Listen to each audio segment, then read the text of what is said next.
What if I told you some spirits never left their graves, and tonight they might be watching you? If you love ghost stories, hit subscribe, tap like, and share this video so we can bring you even more terrifying tales. Subscribe, like, share to keep the ghosts coming. The story of Peggy the doll does not begin in a storm-lashed castle, nor in the echoing corridors of an ancient asylum. It does not wear the familiar costume of haunted houses and graveyards, the expected scenery where restless spirits cling to the world of the living. No, Peggy's tale begins in the small, unassuming details of modern life. She is porcelain, wig, cloth, and glass. She is a doll that could easily rest in any attic, on any shelf, waiting silently among the forgotten relics of childhood. And yet, what she carries inside her, whether spirit, curse, or shadow, has become one of the most unnerving manifestations of supernatural lore in the 21st century. Her gaze is pale and cold, not because the artisan intended her to be terrifying, but because emptiness itself unsettles. Her blue eyes are painted wide, unblinking, slightly too vacant for comfort. Her lips part ever so slightly, as though on the cusp of a word that never comes. When you look at her, you cannot help but feel that she is looking back, and not merely as an object reflects sight, but as a consciousness meeting your own. Those who encounter Peggy often begin with skepticism. After all, she is just a doll. But the air changes in her presence. A subtle weight presses upon the lungs. A silence seems to thicken, as if the ordinary hum of the world has retreated. People report headaches, nausea, sudden bursts of emotion, crying without cause, trembling without reason. These sensations cling long after leaving the room. For some, Peggy visits in dreams. For others, she appears in flickering glimpses, shadows at the edge of vision, the echo of her painted stare. The world is full of haunted dolls. Robert of Key West, Annabelle of the Warren collection. But Peggy's curse is not contained by glass cases or locked rooms. Peggy is a haunting that follows. She does not respect geography or distance. Her influence travels like a contagion, spreading not only through direct contact, but through images, videos, and whispers. She is, in many ways, a ghost for the digital age, and bound, contagious, and impossible to leave behind once you have looked upon her. This, then, is her story.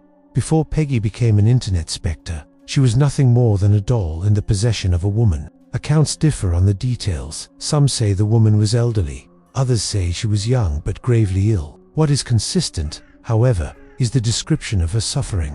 Night terrors plagued her. She claimed to feel drained, as though her very life force was being siphoned away. Whispers filled the corners of her house. Lights flickered, shadows bent in unnatural angles. The woman, desperate for relief, parted with the doll, but her torment did not vanish. Whether Peggy had left behind a fragment of herself, or whether the woman had merely been marked by their time together, remains uncertain. What is clear is that Peggy began to move, passing from hand to hand, owner to owner, each finding themselves unable to bear her presence. It was in the hands of paranormal investigator Jane Harris that Peggy's legend crystallized. Harris did not simply keep the doll hidden. She studied her, documented her, shared her with the world. And that is where the haunting mutated from local to global. Peggy's curse was no longer confined to physical proximity. She began to seep into photographs, into screens, into the minds of viewers who dared look too long into her eyes. This is where our story opens. In a world no longer safe from ghosts by the boundaries of distance, Peggy is not waiting in a locked museum case. She is here, now, in the pixel you are staring at, in the description you are reading.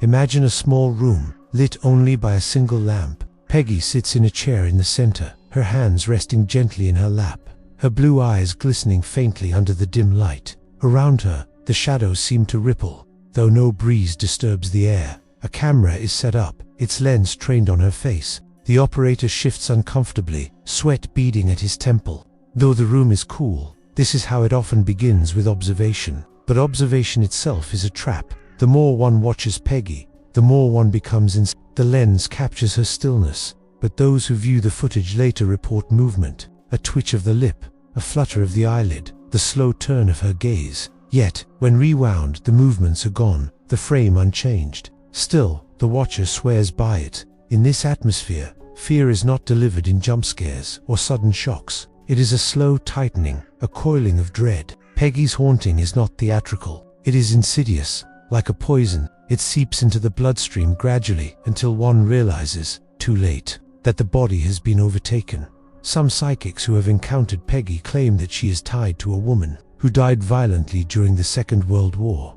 The details vary. Some say she was a victim of the Blitz, others whisper of darker fates. The one common thread is that the woman's spirit is restless, lost, and bound to Peggy's form. Whether Peggy was present at the death or simply chosen later as a vessel remains unclear.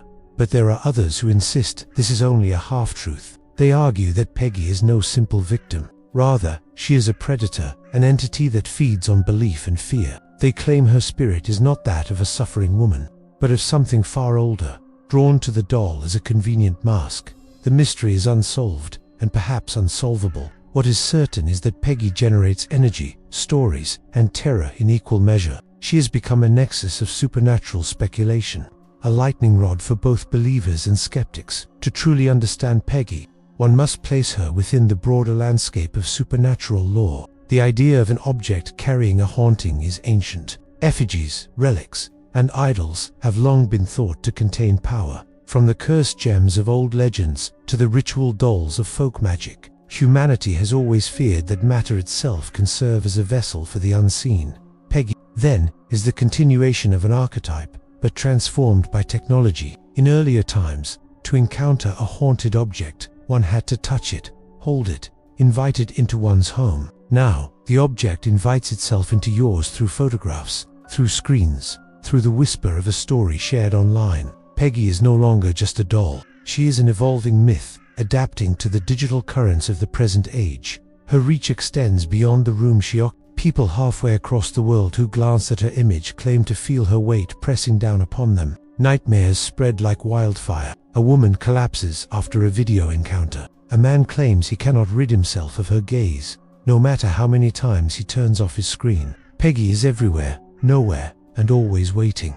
And now, dear reader, you too have been invited. By learning her name, by imagining her form, by allowing her presence into your thoughts, you have stepped into her domain. Peggy's haunting is not passive. It requires a witness. Every telling of her story, every glance at her image, every fearful shiver contributes to her existence. Perhaps tonight, when you close your eyes, you will dream of her. Perhaps you will wake with the echo of her blank stare imprinted in your mind. Perhaps the shadows in your room will feel a little too thick, a little too watchful. And perhaps, if you listen closely, you will hear the faint rustle of cloth, the slight scrape of porcelain against wood, as Peggy moves closer. This is only the beginning. The first part of Peggy's story unfolds like a prelude, a soft knocking on the door of dread. You'll glimpse her porcelain face, feel the subtle press of unease, and suspect, though you cannot yet prove, that she carries something unnatural within her. But now, the door begins to open. Part 2 is where the haunting deepens, where whispers become voices, shadows grow teeth, and Peggy is no longer a suggestion but a presence. Picture a house in the Midlands of England, modest in appearance, its garden slightly overgrown, ivy threading across the brick. Inside, shelves line the living room with books on folklore, spirit photography, and mediums. This was the house of Jane Harris. The investigator who inherited Peggy sat in a wooden chair, not locked in a glass case, but positioned like an unwilling guest. Curtains drawn, light soft, she waited. Visitors came, some skeptics, some believers, each daring to sit in the same room as her. The first thing they noticed was silence, not the ordinary quiet of a suburban house, but an unnatural stillness, as though the world outside had retreated. Birds fell silent, the hum of traffic seemed distant, and in that silence, Peggy's presence grew louder. One man sat across from her for no more than 15 minutes. He later described the sensation of invisible hands tightening around his throat. Another woman burst into tears without knowing why, sobbing uncontrollably until she left the room. A teenager, curious but mocking, claimed Peggy was just a doll. Within a week, he was hospitalized with sudden seizures. Coincidence? Perhaps, but try telling that to his mother, who swears Peggy's gaze still burns in her mind. Not content to rely on anecdote, Harris invited mediums to sit with Peggy. They closed their eyes, reached out with hands trembling over the doll, and let the unseen speak through them. One medium gasped, clutching her chest, whispering, "She died choking. Smoke, no air." Another murmured, She doesn't know she is dead. She wants to talk. She wants her story told. But others felt something more sinister. A psychic recoiled violently, shouting, "It's not her. It's using her face. Don't listen to it. Don't," before collapsing into a fit of trembling that lasted an hour. From these sessions, fragments of identity emerged. A woman in her 20s, perhaps Polish or German, caught in wartime terror. But the story never aligned. Each psychic painted a different picture, as though Peggy were not a single ghost, but a chorus of voices woven into one vessel. Was Peggy a victim, desperate for recognition, or was she a mask for something darker, drawing pity as bait before striking? The ambiguity only deepened her power. What truly sets Peggy apart is her reach beyond walls. The doll need not be present to haunt. A camera pointed at her face is enough. The photograph becomes a portal. Emails began to flood Harris's inbox after she uploaded Peggy's image online. A woman in Texas collapsed with a migraine so violent she vomited blood. A man in Norway claimed that after viewing Peggy's video, his dog howled incessantly at an empty corner of the room for 3 nights straight. Another wrote that her bedroom light bulbs burst simultaneously after she scrolled past Peggy's picture on social media. Some dismissed these as coincidence. Others saw a terrifying pattern. Peggy had learned to travel through the very technologies meant to connect us. She became a ghost that lived in the circuitry, in pixels and bandwidth, hitching a ride on Wi-Fi signals, leaping oceans in an instant. This made her haunting democratic. You did not have to seek her. She could find you while you idly browsed late at night, sipping tea, scrolling through stories of the paranormal. By the time you realized what you had seen, it was too late. Her eyes were already inside your mind. Dreams became a common thread among Peggy's victims. They spoke of her standing at the foot of their bed, her head tilted slightly, her unblinking eyes reflecting moonlight. In these dreams, she rarely moved. She only stared, radiating a silent promise. "I am here now. I will not leave." But sometimes she did move. People woke with the sensation of footsteps pressing into the mattress, the indentation of a small weight crawling closer. Some swore they felt cold fingers brush against their cheek, only to wake gasping, drenched in sweat, clutching at their skin. The nightmares did not fade after one night. They lingered, repeating, escalating. Victims grew afraid to sleep, and in their exhaustion, Peggy's power deepened. Fatigue, dread, and obsession fed her presence like oxygen feeds fire.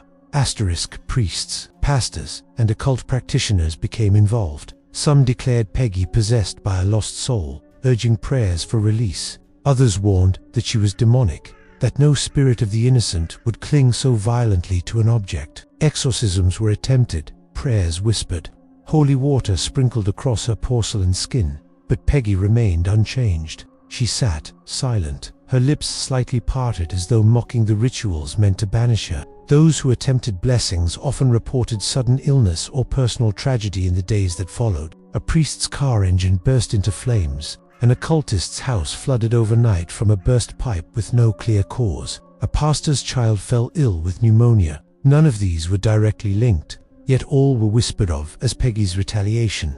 Religion, which for centuries had provided armor against hauntings, seemed fragile in her presence. Peggy crossed boundaries no faith had prepared for, because she did not dwell in churches or sacred spaces. She lived in screens, in minds, in dreams. The more stories circulated, the clearer a darker pattern emerged. Peggy fed on attention. She did not fade when ignored in a locked cupboard. She grew when spoken of, when feared, when gazed upon. She was an entity for the age of viral information. Her strength multiplied with each click, each share, each retelling. In this sense, Peggy is more than a ghost. She is a predator in the ecosystem of belief. Where others feed on offerings or blood, she feeds on thought. The more one fears her, the stronger she becomes. And you, yes, you, reading these words are feeding her even now. By the time Peggy's legend reached global attention, the testimonies numbered in the hundreds. Journalists, bloggers, paranormal researchers, YouTubers amplified her story. Each warned their viewers, look at Peggy at your own risk. But warnings only entice. People stared into her eyes through the glass of their screens, daring her to reach them. Some laughed it off, others regretted it instantly. There are stories of cameras malfunctioning during interviews, of batteries draining instantly when Peggy is filmed, of unexplained scratches appearing on arms and necks of those who mocked her presence. One cameraman quit mid-project, whispering, "I can't. She's in my head. I hear her voice when I'm alone." It was not just the viewers anymore. It was the documentarians, the investigators, the skeptics, anyone who thought they could use Peggy for their own ends. She used them instead. Asterisk at this stage of the story. The haunting is no longer an isolated phenomenon. It is a storm building, each gust of belief feeding the cyclone. Peggy has become more than a doll. She is a thought form, a presence that lingers at the edges of human consciousness, pressing steadily inward. The walls between the physical and spiritual worlds grow thinner wherever her image travels. A person glances casually at her photo, and their mirror cracks the same night. Another jokes about her on a podcast, and weeks later loses their voice inexplicably. Each testimony is like a raindrop, small in itself, but together they form a flood. Peggy's haunting now is not just a local curse, it is a collective one. Asterisk, there comes a point when witnesses realize something chilling. Peggy cannot be contained. No museum case, no locked box, no ritual will cage her. She has learned to live in our networks, our thoughts, our fears. You might think distance will save you. It will not. You might think skepticism will protect you, but even skeptics report her in their dreams. The haunting does not require belief, only requires attention. The moment you know her name, the moment you see her face, she has found a way inside. And so the haunting builds, tightening like a noose, until the atmosphere itself grows charged with inevitability. Peggy is not a question anymore. Is she haunted? But a presence, undeniable, insistent. The skeptics grow quieter, the believers grow louder. The testimonies pile upon one another like bones beneath a battlefield. Peggy's eyes remain the same, wide, vacant, waiting, as if she knows the crescendo is yet to come. What began in a single house has now become global. What began as whispers has become a chorus, and what began as suggestion has become nightmare. This is the haunting constructed. This is the stage set for the true storm. Peggy is ready. The house had grown silent in a way that was not natural. Silence itself, when pure, carries with it the comfort of rest, a stillness that breathes like sleep. But the silence that now surrounded Alice was a silence stripped of life, stripped of warmth. It was an emptiness so profound that even the faint hum of electricity seemed swallowed. The doll sat on her antique chair, head slightly tilted, its glass eyes reflecting the faint light of dusk crawling through the curtains. Alice had tried everything she could think of: candles, prayers whispered in desperation, charms collected from folk traditions she had mocked in her youth, even long conversations with priests who refused to step foot into her house. Yet Peggy lingered, not simply present, but growing stronger. As if every ounce of fear Alice surrendered was a sip of wine to the doll's insatiable thirst. Nights became impossible. Dreams merged with waking, and Alice was never sure when her eyes had closed. She would awaken to see the doll closer than it had been before, at the foot of her bed, upon the dresser, once even on her chest, its small weight pressing against her ribs like a child attempting to crawl inside her lungs. She never heard footsteps, never saw emotion, only the cruel conclusion that the doll moved, and had always moved. It was during one such night, when exhaustion wrapped her like a leaden cloak, that the atmosphere shifted from dreadful to unbearable. She dreamed she was in a church, its pews empty, its stained glass windows black, as though night had swallowed their colors. Peggy sat where the altar should have been, but when Alice drew closer, she saw the doll's painted lips part and a voice, hoarse, ancient, but feminine, spoke her name. "Alice, you called me." She woke, choking, clawing at her throat. The air was heavy, metallic, as if filled with iron dust. When she stumbled to the mirror, she found bruises circling her neck, finger marks, though far too small for any living adult. From that moment, Alice knew the haunting was no longer confined to her home. Wherever she went, library, cafe, the streets lined with indifferent strangers, the sensation followed. A tap on her shoulder when no one stood there, reflections in glass that did not belong to her. The doll did not require walls, it required only her. Desperation carved new rituals. She kept journals, chronicling each strange occurrence, attempting to build a map of Peggy's will. But the more she wrote, the more it felt less like a journal and more like dictation. Her hand not entirely her own. Whole passages appeared in languages she did not speak. Once, she woke to find "I am hungry" scrawled across her walls. ink still dripping, that it was at this breaking point that Alice sought out Dr. Marlowe, a scholar of occult traditions and forbidden manuscripts. His office smelled of parchment and smoke, the air thick with the weight of secrets. He listened silently as Alice recounted her ordeal, nodding but never once expressing disbelief. When she mentioned Peggy by name, however, his composure faltered. "Peggy is no ordinary haunting," he murmured, pulling from a drawer a folio of brittle documents. "There are whispers of a doll tied to a binding ritual, centuries old, a vessel, not for a single spirit, but for fragment splinters of grief, rage, despair. Such vessels are rare, but they feed on attention, on fear. Every frightened thought is another stitch tightening its hold." Alice's hands trembled as she asked, "How do I stop it?" Marlowe sighed, as though the question was both predictable and impossible. "You don't stop it, you survive it. Perhaps you can bargain, perhaps you can endure long enough until it loses interest. But once marked, the haunting follows. Always." His words sank like stones into the river of her mind. No solution, only endurance.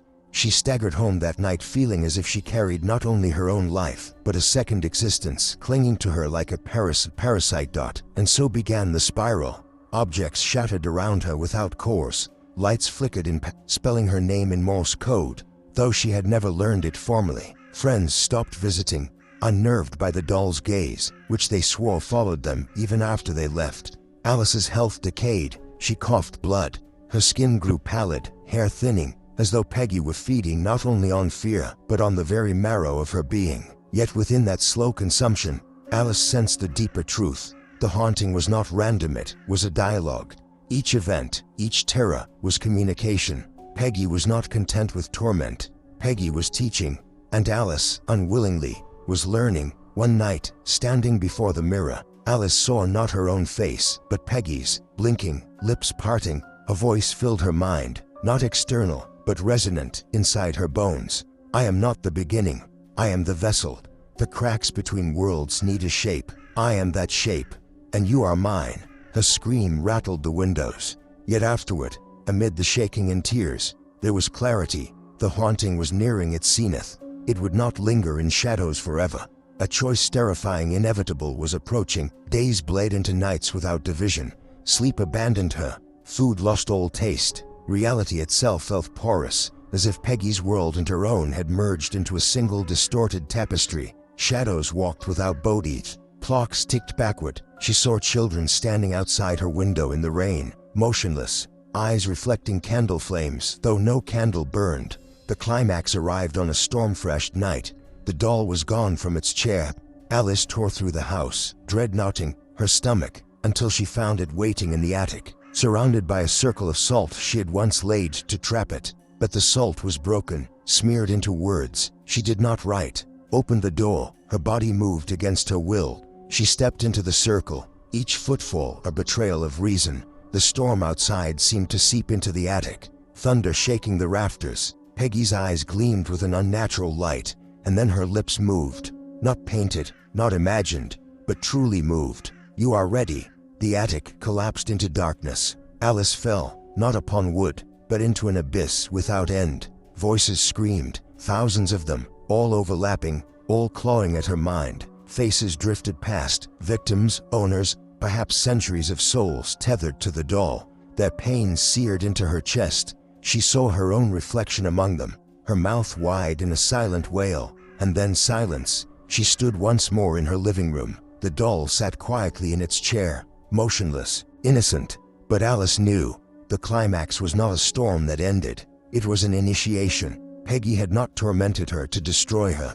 Peggy had chosen her, reshaped her, made her into something neither fully human nor wholly spectral. When she looked in the mirror that night, her eyes glimmered faintly in the dark, catching light like glass dot. The haunting had reached its peak, but the story was far from over.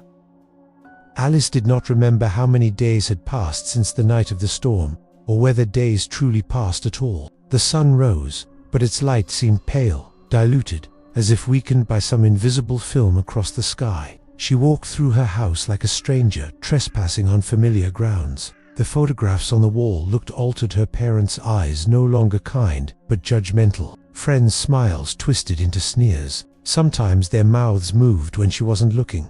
Peggy remained in her chair, tilted her painted lips sealed once more. But silence was no longer peace. Silence was collusion. Silence was agreement. Alice no longer asked herself if the doll moved. She asked only when it would require her. Neighbors began whispering. They claimed to see Alice at odd hours, standing in the yard barefoot in the rain, staring at nothing. One said she saw Alice in the grocery store, only for Alice herself to be home at the very same time. Rumors spread, though no one dared confront her. Fear is contagious, and Peggy thrived on it. Alice's journals became strangers still. The handwriting was hers, but the words were not. She wrote of gateways and thresholds, of splinters gathering, of the tether tightening. She no longer remembered writing at all, yet the ink stained her fingers. When she read those passages aloud, the doll's eyes shimmered, as though awakened by its own scripture. Dr. Marlowe visited once more. He entered reluctantly, carrying charms, herbs, objects meant to shield him. The moment he crossed the threshold, he stiffened. His lips trembled. "She's stronger," he whispered, gazing at Peggy with a mixture of awe and dread. Alice tried to tell him about the storm, about the abyss, about the voices, but he silenced her. "Don't speak it. Every word you give her is a brick in the bridge she is building." His hands shook as he tried to cover Peggy with a cloth, but the fabric burst into flames before it even touched her. Marlowe staggered back, horrified. "You've gone too far, Alice," he said, his voice breaking. "She's no longer just attached to you, she's inside you. Whatever bargain has been made, it cannot be undone." Alice laughed then, though it wasn't laughter that belonged to her. It was high-pitched, like a child, mimicking joy but lacking any warmth. Marlowe paled, realizing the truth. He fled the house, leaving behind his charms, his notes, his trembling warnings. He never returned. From that night on, Alice began to change more visibly. Shadows clung to her figure longer than light allowed. Mirrors flickered, showing her face morphing into something doll-like, smooth, expressionless, eternal. Her heartbeat slowed, sometimes absent altogether, and always, Peggy's presence pressed against her like a second pulse. Yet Alice was not destroyed. She functioned, she shopped, though cashiers swore her eyes didn't blink. She walked the part, though children cried when she passed. She even attended her sister's birthday dinner, where the family sat uneasily, unable to name the wrongness in her smile. The haunting had evolved beyond horror into something subtler, more insidious. Peggy had no need to torment anymore.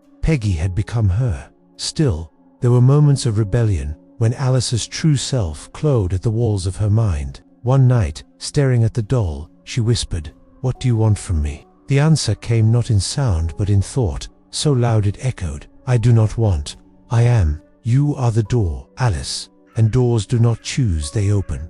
The words shook her, but they explained everything. Peggy was not merely a doll. Peggy was an opening, a crack, a vessel through which the forgotten dead could breathe. And Alice, unwilling, terrified Alice, had been reshaped into the hinge upon which that door swung. It began slowly, a whisper in her ear that was not Peggy's, a shape crawling across the ceiling. Then more, faces in the dark corners, fingers tapping on glass from the inside. The house filled with them spirits, fragments, horrors long denied the world. Some wept, some screamed, some simply stared, all tethered to Peggy, and through Peggy, to Alice. She could no longer flee, no longer deny. The climax had not been the end, but the birth of a new existence, half flesh, half haunting. And then came the final sign.